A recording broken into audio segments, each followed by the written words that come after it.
Good afternoon, everybody. Here with Josh and Paul, of course, and also joined by Miriam Delphin-Brittman and Vanessa Durantes, who look after our kids, look after adults, mental health, and I'll tell you why. I'm going to show you some relatively good COVID metrics trending in the right direction that give us some good comfort, but we're also reminded with Miriam here and Vanessa here that we still have some healing to do and a lot of stress that's been put upon our kids and our families, and what we should do about it and what we are trying to do about that. First, let me just say that we're still doing a lot of testing. We're making sure that's our early warning system, gives us a lot of indication of where the infections are. The positivity rate is low, 2%. That's not zero, but it's the lowest it's been in a number of weeks, and that's incredibly positive. Hospitalizations down, you know, that is something we trend a lot, and fatalities, thankfully, in single digits, more than we need, but 6 is all within a band that says we're slowly getting back to our new normal and the vaccinations are working. But that's not good enough. We see around the world and we see around the country that there are hot spots. And that from those hot spots, you know, small brush fires can happen. And as I look around the state of Connecticut, we put together this eye chart for you. Josh did this. This is case rates by town. And I can just tell you in a nutshell that the darker the color, the more infection you have. And it's just worth noting as you look at this that there's some trend lines. You can see sort of the more southwest area of the state is a little hotter, maybe a little bit related to the New York variant, you know, coming up. You may be wondering what's the darkest town there, and that's Waterbury. And you know, Waterbury can have a case rate that's you know, twice as high as what you see in eastern Connecticut. A lot of that is related a bit to the Naugatuck Valley, North Canaan, Thomaston, other towns that you see a slightly higher infection rate. We're bringing the Griffin vans there. I don't want to see any vaccine left at the end of the day. It's really important. So make a mental note of this, because this next chart is the opposite. This is the vaccination rates by town. And here, it's the darker, the better. The darker the color, the more likely it is that people have been vaccinated. You can probably see, if you can remember, you know, Waterbury, unfortunately, has a lot less likely folks to have been vaccinated. You see along the shoreline there, Lyme is our champion. Old Lyme, 75% of the people, not 75% of the adults, 75% of everybody has been vaccinated. I mean, they're really close to herd immunity there. Old Saybrook. A special shout out to the Connecticut River Health District. A lot of these health, you know, local health departments are making an enormous difference, and you can see that sort of on this region. So, if nothing else, this reminds you there's great variability town to town and region to region, both in terms of percentage vaccinated, it could be a factor of 2, and also what that means in terms of infections. We're getting closer. I really want to deal with those places that have the highest infection, make sure we do everything we can to keep them safe, because that keeps the rest of our region safe. Anyway, here's the vaccine update. I'm proud to say that my age group, 65 and above, is breaking all records with 87% have now been vaccinated, 87%.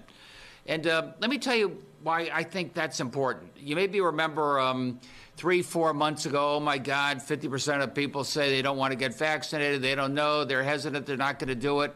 Well, if the 65 and above, where we've had the vaccines available the longest, are a leading indicator of anything, 87% is darn close to a real herd immunity. And if we could replicate what we do in the older demographic, 65 and above, if we get that to the rest of the state, get those 16 to 44-year-olds up there, we're going to have a really nice summer. So that's what we got to continue to work on. And in defense of the 16 to 44-year-olds, they've only had the vaccine available to them for 2 weeks. So give them time to catch up. But we want to catch up. It's really important. We have continued strong demand across all age groups. I want to keep that going. But, last week we had 288,000 doses. A lot of that was related to J&J. The J&J has been temporarily paused or pulled from the market. So this week we've only had 179,000 doses available. Overall, 1 million of our folks have been fully vaccinated. That's great, but that means, remember, that there are 2.5 million who have not yet been fully vaccinated, which is why I have to urge you to be careful a little bit longer. J&J update, just for your information, the pause has had little impact on our Connecticut mobile vaccination efforts. That's good news so far. But there is pretty good supply out there. Josh said you could have made calls this morning, gone online this morning on vans, and been able to get an appointment. Again, some of our vans at the end of the day, today's a little rainy, so it may not be indicative of everything. There are vaccines available. Walk up and get your shot. It's well worth doing. Appointments are available, ct.gov, COVID vaccine, or the phone number, for those of you more old-fashioned, 877-918-2224. But you can walk up to a lot of these mobile vans right now and get that vaccination. It's easy to do.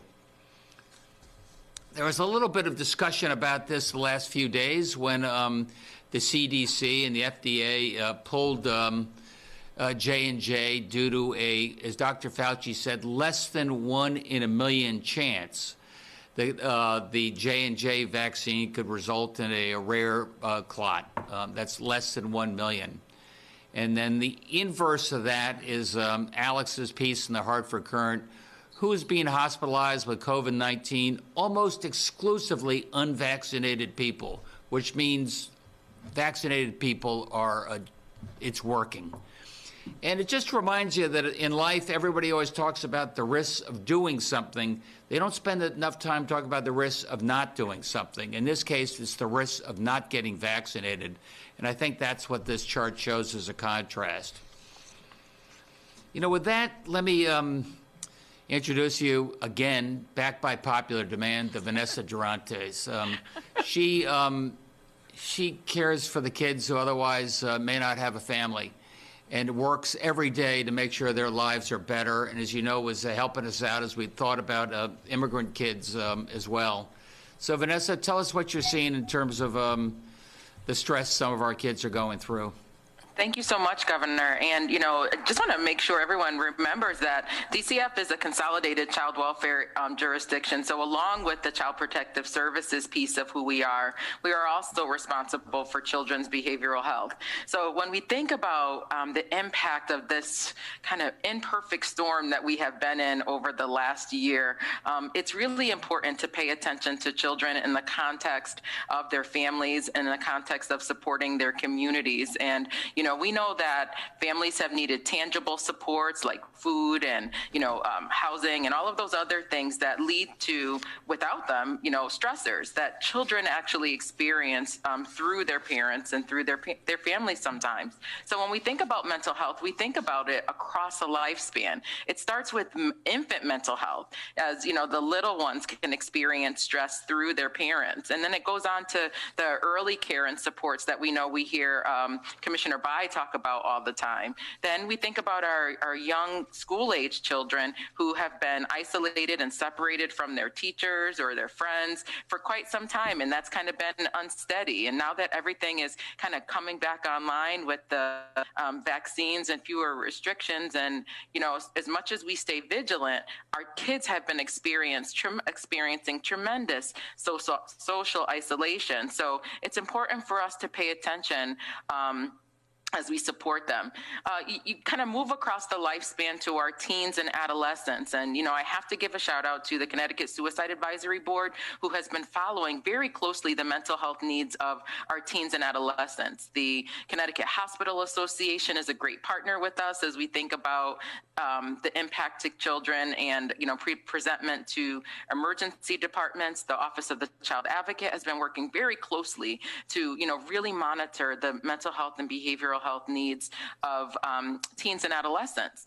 I also want to recognize that there are, communities that support children with specialized needs also have been reporting an increase in behavioral health or concerns about the mental health needs of special populations. So, I'm so glad that you gave us space to talk about mental health, throughout the pandemic, because it's time to lift the stigma. Mental wellness is healthcare. And as we think about the importance of the recovery from this pandemic, we have to think about emotional recovery of using the supports of our families, our friends, our neighbors, and then the more formal supports that our communities can receive. One of the best ways to access supports is through 211. United Way has been a giant in this space throughout the pandemic. 211 is access to emergency mobile psych supports and all of the other types of supports that can connect families to our tremendous array of our nonprofit providers and stakeholders and communities.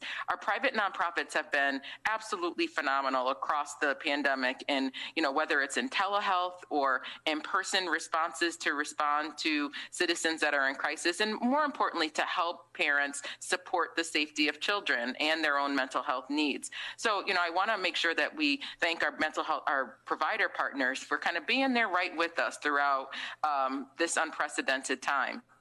And so when I think about the transition of the lifespan from our little kids through to our teenagers, I then hand off to young adult services, which are usually handled most efficiently by DEMIS. And so my partner in government and the other half of this mental health lifespan is Commissioner Miriam Delphin-Rittman, who can talk about some of the things that Connecticut has done to lift up services related to mental health on the broader spectrum. Miriam? Yeah, thank you so much, Commissioner, and thank you, Governor, for the invitation to be here. Yeah, I also want to, start by just thanking our providers that have been just so just active and right there throughout the pandemic in terms of being able to address the mental health and substance use needs that people are experiencing and really challenged with through the pandemic. So really want to give them a shout out for the work that they've done, whether it's connecting with some of our young adults through telehealth or having in-person appointments as well.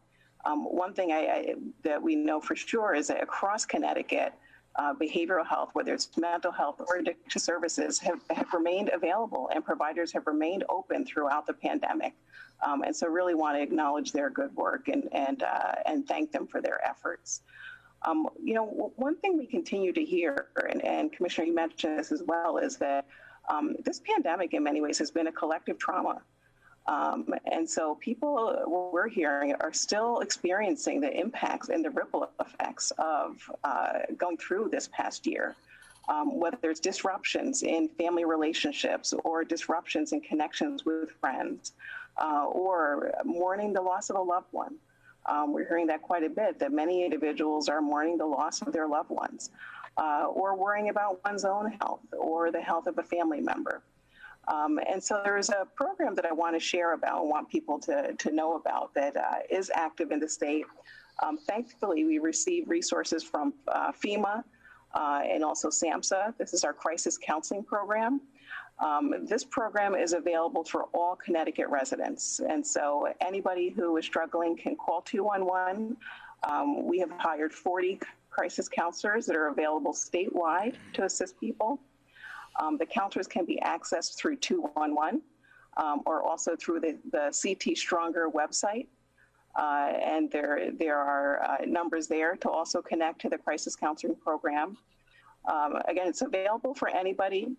But there also is a focus on older individuals living in congregate care settings, or people who may be experiencing homelessness and may be in any of the hotels or shelters that we have around the state, or faith communities. We've done quite a bit to connect with faith communities around the state, and there are crisis counselors that are actually embedded and working in faith communities as well. So just want to let people know about those services and supports. It's certainly over the last year, what we're hearing is that increasingly paying attention to mental health is so crucial. And so I want people to know that services and supports are available. If people are struggling, they don't have to struggle alone. Do reach out. because help is available. So thank you. I'll turn it back over to you, Governor. Thanks, Miriam and Vanessa. And we did a program this morning. It's called LEAP. And while our schools are more likely to be open than just about any schools in the country, a lot of our kids still are not going to school. And we're talking to the superintendents today, and the LEAP programmers are knocking on doors or making the phone call, urging these kids to get back. And Miriam, you just reminded me the trauma that some of these kids have been through over the last year. Maybe they lost someone that they really cared about, and it was very close to home, or the stress that they're feeling at home. A lot of reasons we're trying our best to encourage these kids to come back. So thank you for what you're doing. And, of course, Josh and Paul are here as well. Fox 61.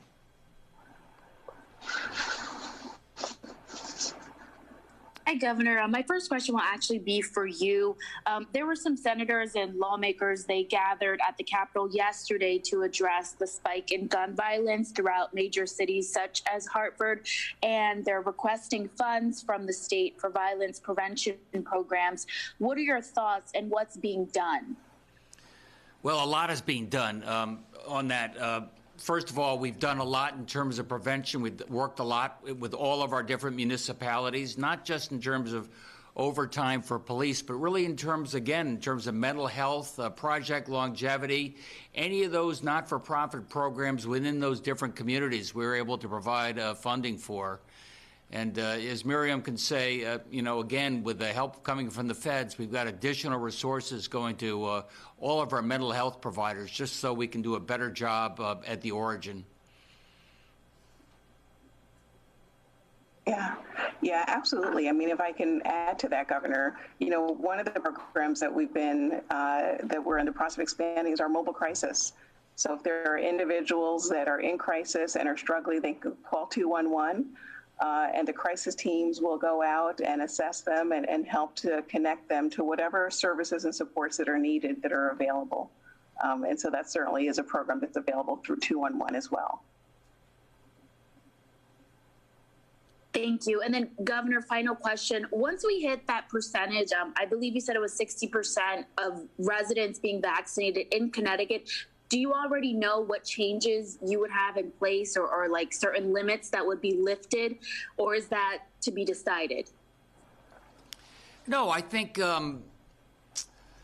for younger people, maybe in and around bars and nightclubs and rock concerts, those are things that we're still a little more limited on. And we got that cohort of people more vaccinated, so they began to get closer to herd immunity. I think those are the things that we'd be able to open up.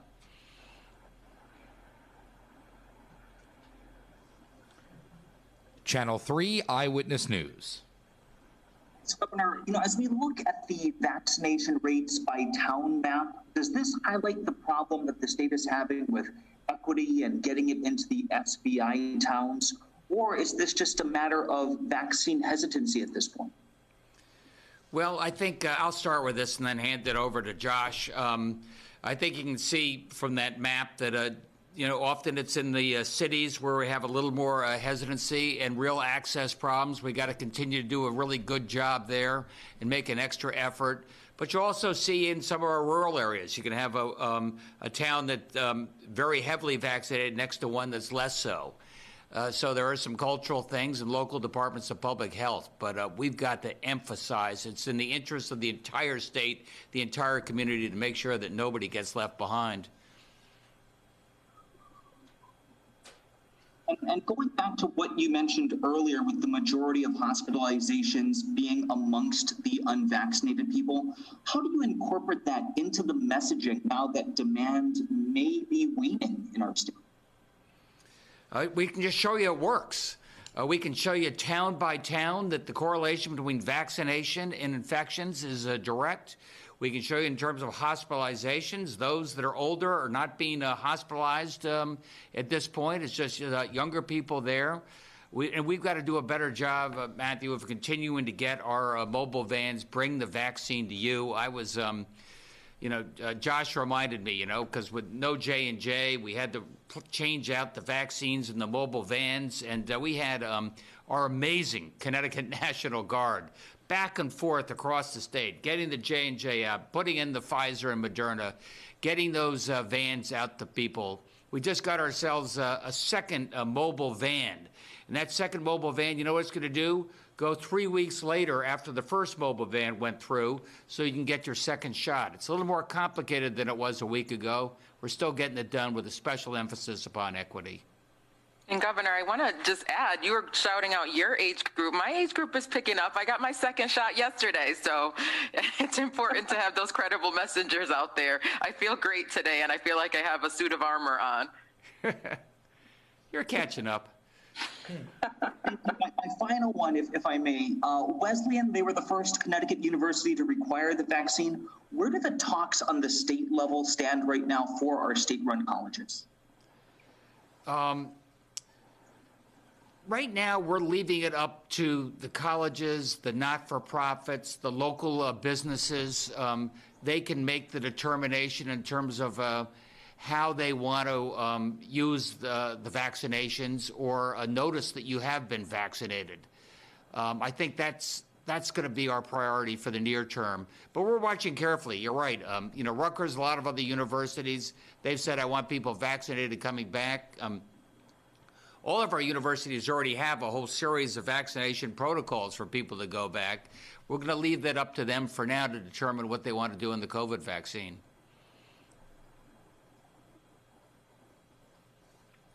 NBC Connecticut. Hello, Mr. Governor. A question today. We were at a vaccine clinic in Hartford, a walk-up clinic. No appointments were necessary. And we saw that it was very sparsely attended. And we realized that this is probably the exception or the rule as it relates to vaccine clinics around the state, where we've been to many that have been extremely busy. But we are curious as to why you think that may be, that some clinics are now having lighter attendance. You alluded to the fact that maybe at one point we'll achieve a state where there's less demand for the vaccine. Have we gotten there yet? Is that part of the equation right now? I'll start and then pass it to Josh. But look, I think a lot of the worried well, those that were sitting there hitting the refresh button at 12:01, those that walked up because it was really easy, maybe they've gotten vaccinated. And this next group of people, the next 20 to 30%, we're going to have to work a little harder to make it easier for them to get vaccinated. I can tell you that in those walk-up clinics, people are knocking on doors, they're making the phone calls, they got friends telling friends, I got vaccinated, you should too. What else are we not doing, Josh? Well, I think it's worth pointing out it's also a cold, rainy day in Hartford, so, outdoor walk-up clinics may not see their best business today. But, we are also, working with all of our local partners to make sure we get the word out for these clinics. That's a critical component to this. We have had great turnout at a lot of the walk-up clinics in Hartford. They're making great progress here, so I wouldn't read too much into that one. Thank you. News 12 Connecticut. Good afternoon, Governor Lamont. Today, a report came out that the CEO of Pfizer said a third COVID vaccine dose is likely needed.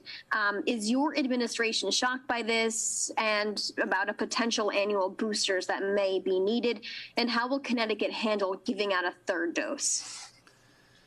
I don't think I'm shocked. I mean, we've been having annual flu vaccines since I was a kid. And we've certainly talked to the Pfizer and Moderna and J&J about how with these different variants, how they can customize the booster shot depending on the nature of the virus that may be in one community or one state versus another. So I think it may be something that's with us for a while, but it's still a wait and see.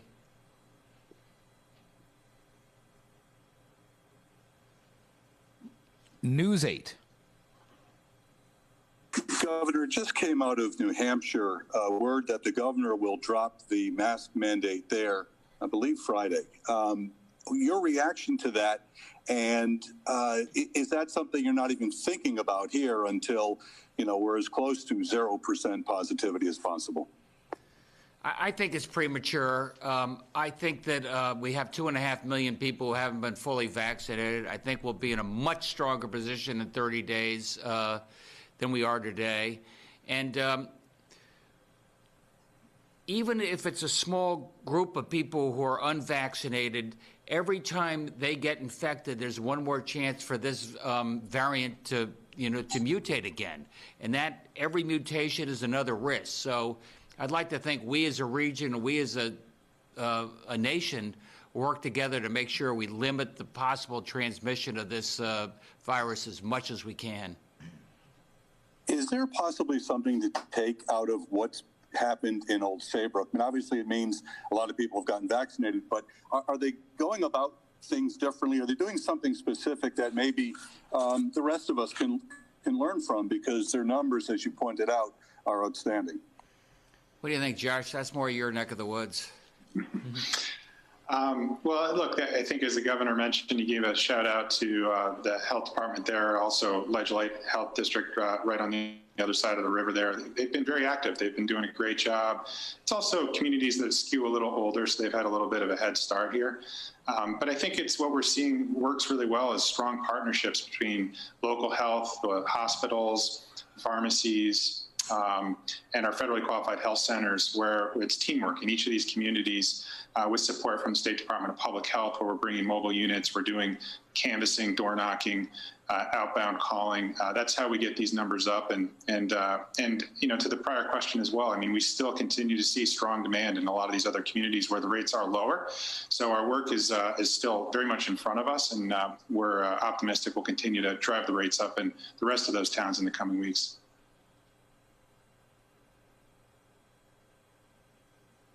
WTIC 1080 News. Hi, what's the latest from the feds on the Johnson & Johnson suspension, and will we see a comeback this week or next? I don't think we quite know yet, Dave. They were saying it's probably going to be more measured in days than weeks. That was what they told us a few days ago. I think they're going to continue testing a little bit longer. And are you still disappointed with the situation? No, I'm not disappointed by the situation. We'd like to get the J&J back, but I want to do it in a way that everybody has total confidence that these vaccines are safe and effective. I want to ask about gun violence in the cities. I want to ask you about something that happened in the suburbs. The other day in Brantford, very little has been said or released about this, maybe because just one person got shot and should be okay. But especially in the state of Sandy Hook, should people still be worried about stray bullets coming from anywhere, from just anyone who can get a machine gun? Yeah. It's a rare occurrence, but there are unstable people out there who have too easy access to firearms. It's the craziest thing we do as a society. I can't figure it out. And in this case, sadly, this person took his own life but didn't take anybody else's life. But it reminds you, civilization has got a thin veneer, and we really got to work hard to take some of these temptations off the table. And that includes guns in the hands of people who are unstable. Real quick, have you been given any idea of how many shots were fired? Because that apparently is top secret information. Paul, do you have any top secret information? If I did, I wouldn't be able to provide to you at this time. But at this time, I know the investigation is still ongoing, and as there's more to be provided, it will come out of the state police and Commissioner Ravella and Colonel Malikis. Witness said 200 to 300. Thanks. The Waterbury.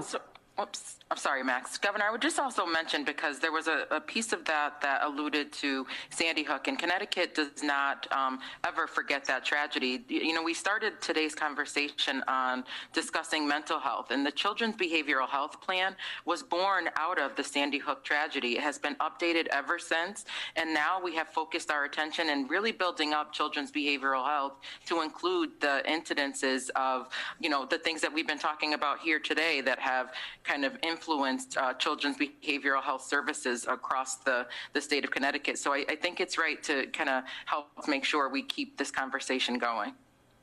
Thank you. The Waterbury Republican American. Thanks, Max.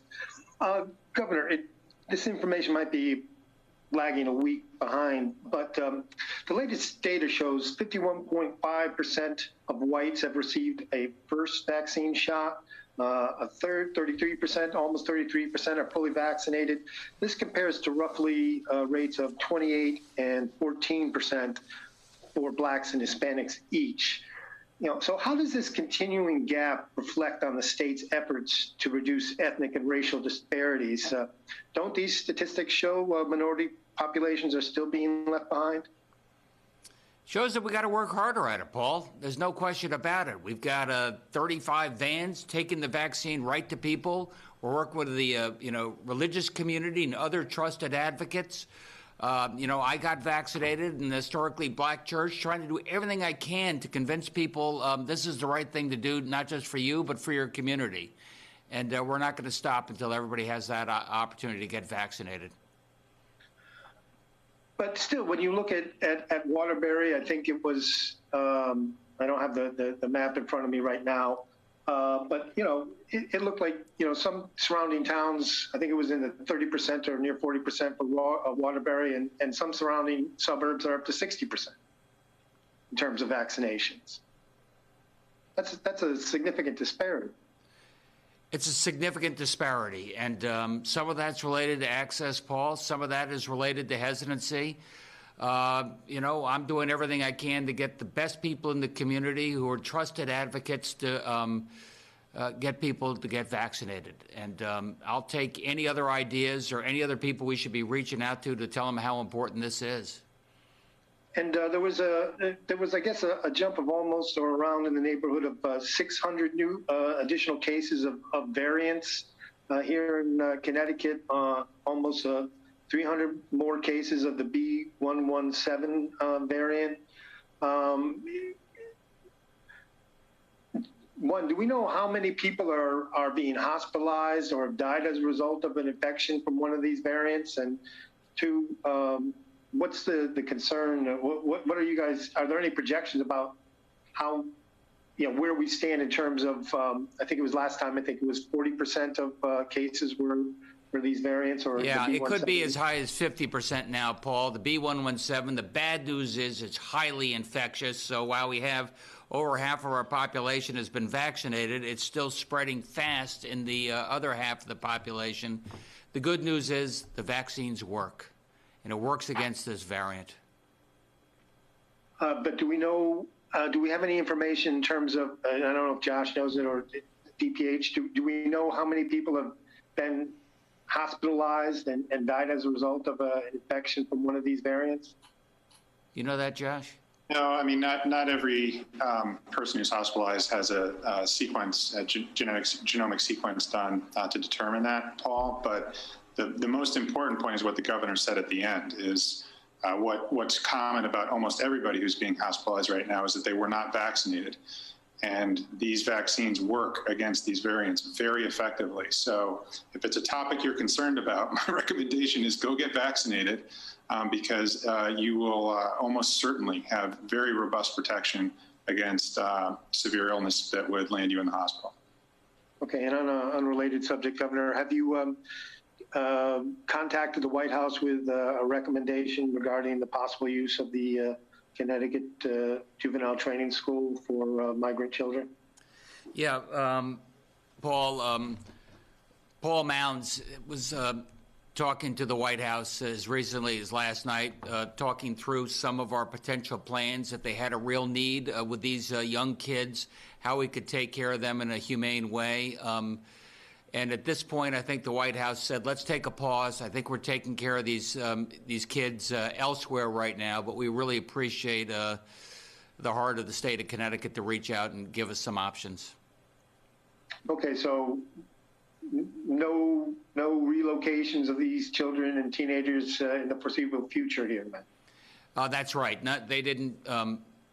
They said they're all set for now. Okay, thank you very much. The Associated Press. Thanks, Max. Good afternoon, everyone. Governor, I had a couple questions about the LEAP education program. Will the summer programs be mandatory for some kids? And what's the participation level that you're expecting? And who will run the summer programs? I've learned, Sue, that mandatory and mandates are not that popular.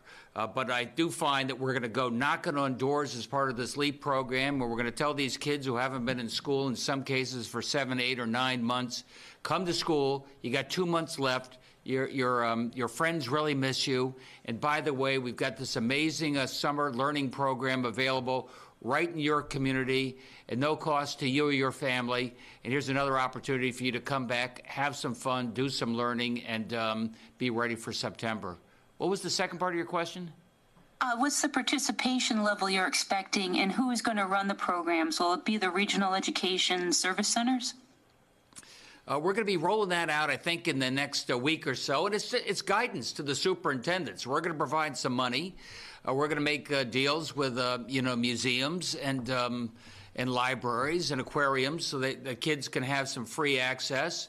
And then working with Boys and Girls Clubs and WISE and existing camps and other places, help set up, programs, maybe provide some apprentice counselors there as well, so these kids have a mentor and somebody they can talk to.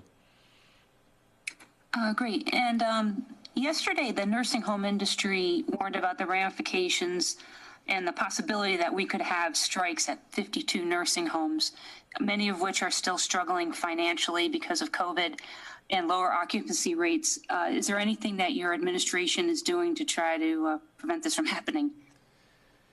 Yeah, that'd be terrible. I mean, we got, hundreds of millions of additional dollars to the nursing homes, last year as part of, COVID relief. Our nursing homes, they are right on the front lines. I appreciate that. They stayed open. Sometimes they did not have all the, masks and PPE that they needed. We prioritized that. We prioritized testing there. We prioritized everybody getting vaccinated there. We made sure that in terms of some of the federal and state support we gave to the nursing homes, a lot of that money went right to those frontline workers, $500 to $1,000 bonuses. So I'd like to think we can avoid a strike, and like to think we can work together on this and take care of our seniors in this time of need. Is there anything that your administration is doing right now to try to work with the negotiations that are going on right now? Maybe try to increase Medicaid reimbursement rates, anything like that, to stem this off? Paul, do you know about that?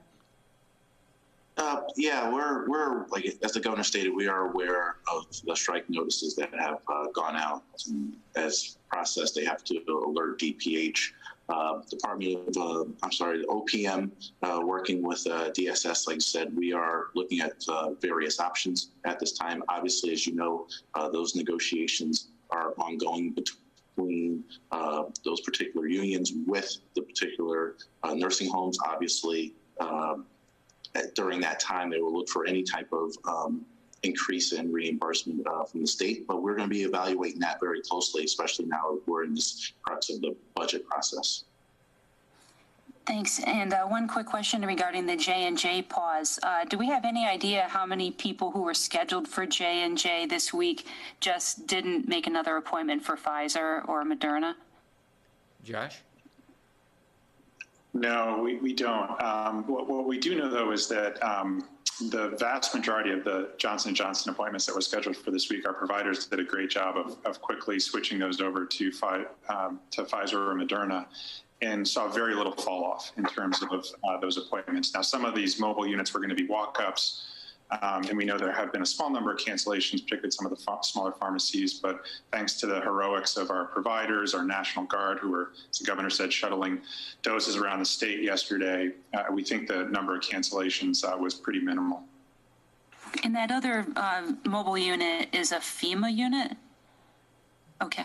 That's correct. It's a second FEMA unit, which, as the governor said, is going to essentially shadow the itinerary of the first FEMA mobile unit around the state 3 to 4 weeks later to pick up those second dose appointments. Great. Thanks. Thanks for taking up. I'm sorry to take up so much time.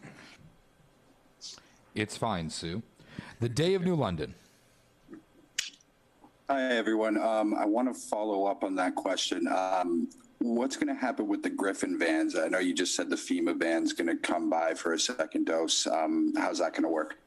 Same play. So the the DPH Griffin vans are going to go back to the same location they were at, 3 weeks later for Pfizer, 4 weeks later for Moderna, and try and reach out and set appointments with the people who are there for the first doses as well.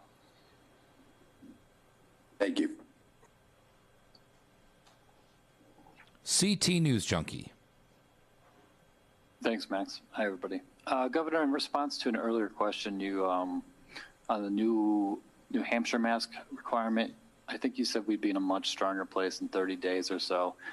Is it sort of plausible to read into that if vaccinations continue at the current clip that like we would be in a situation a month or so from now to talk about lifting our mandate? Yeah, I would say that's true. I mean, you probably think about indoors versus outdoors, and outdoors is a place where it's a lot safer. You probably say indoors, you probably want to be stricter until you have a vast majority of your people who are vaccinated.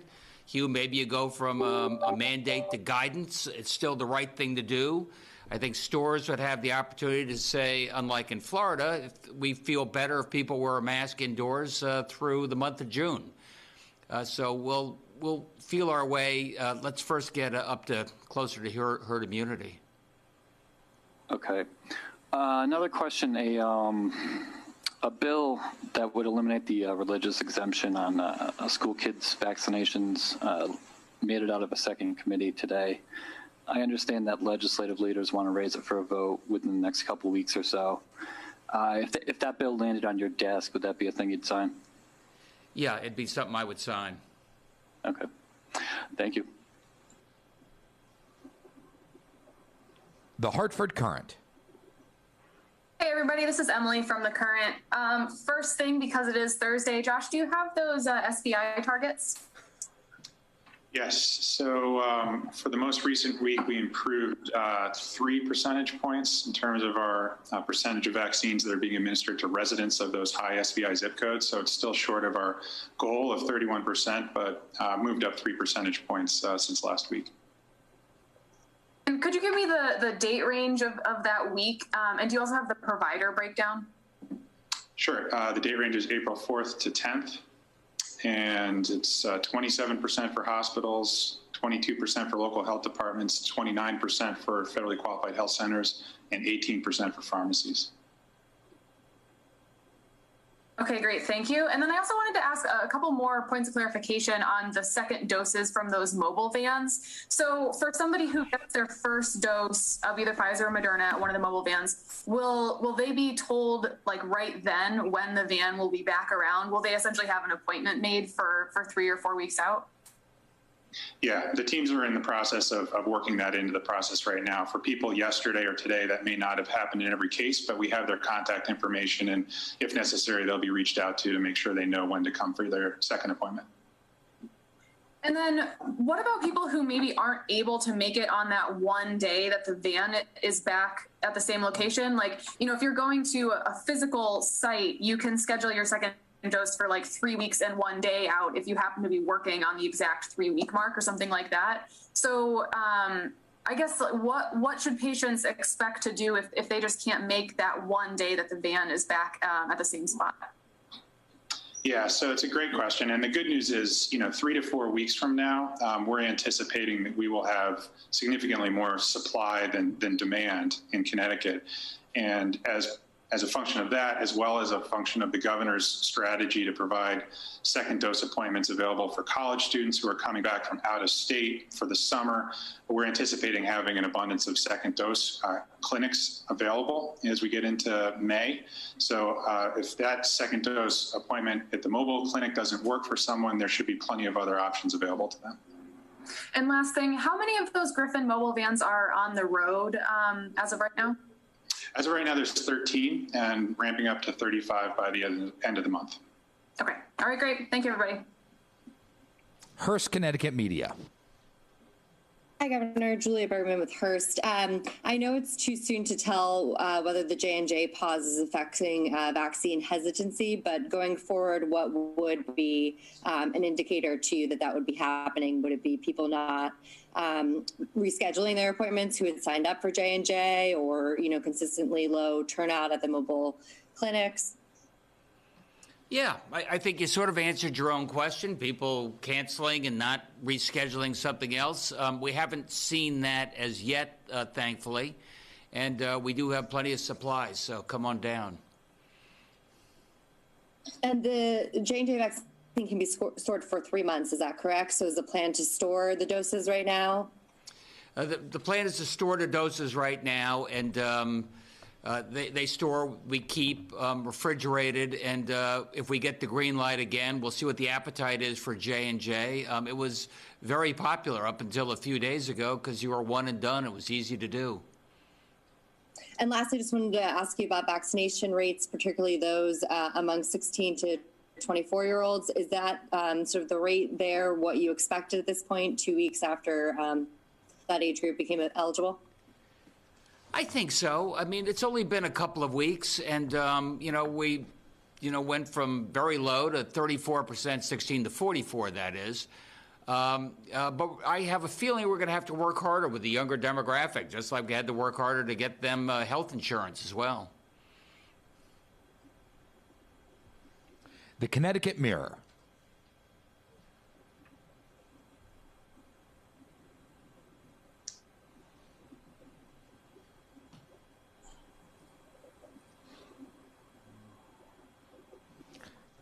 The Connecticut Mirror.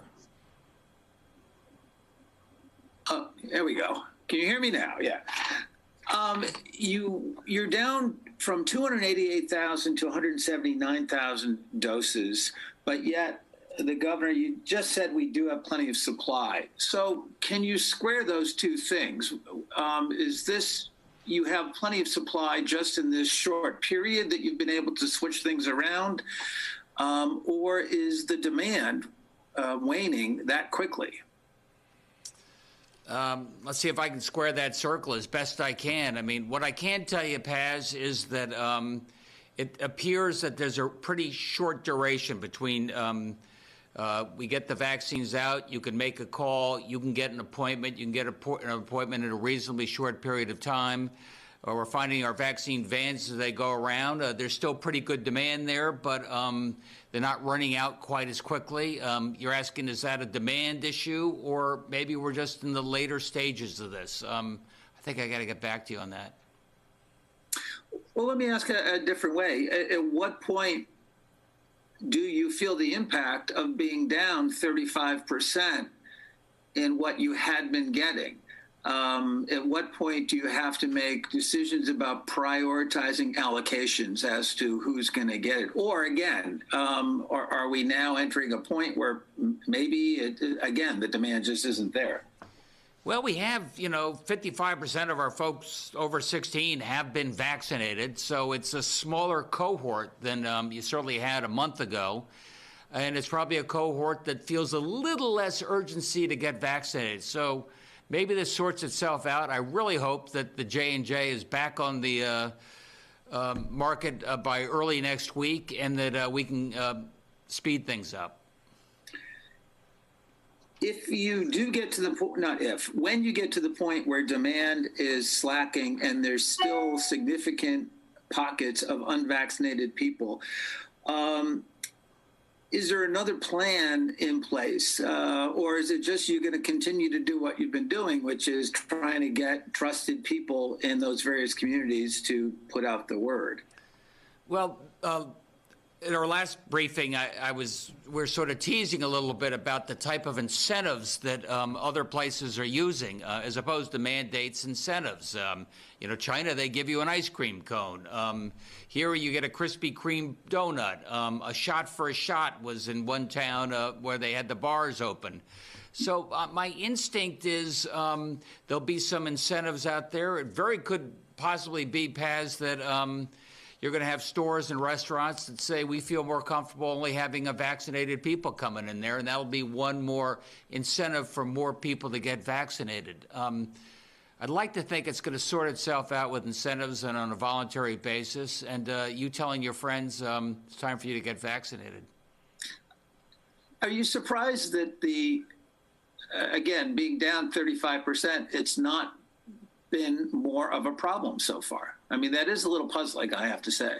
Well, to be clear, Paz, if we had the Johnson & Johnson this week, or we had more supply, we could vaccinate more people this week. I mean, there's people who have appointments right now for next week, for the week after, that could have been brought forward. But part of the strategy we have with our providers is we schedule out a baseline, and then as additional supply becomes visible, they add more appointments. That's why, as you look back over the last several months, even as we open up new phases, there's often new appointments being added almost every day as providers get visibility to that additional inventory.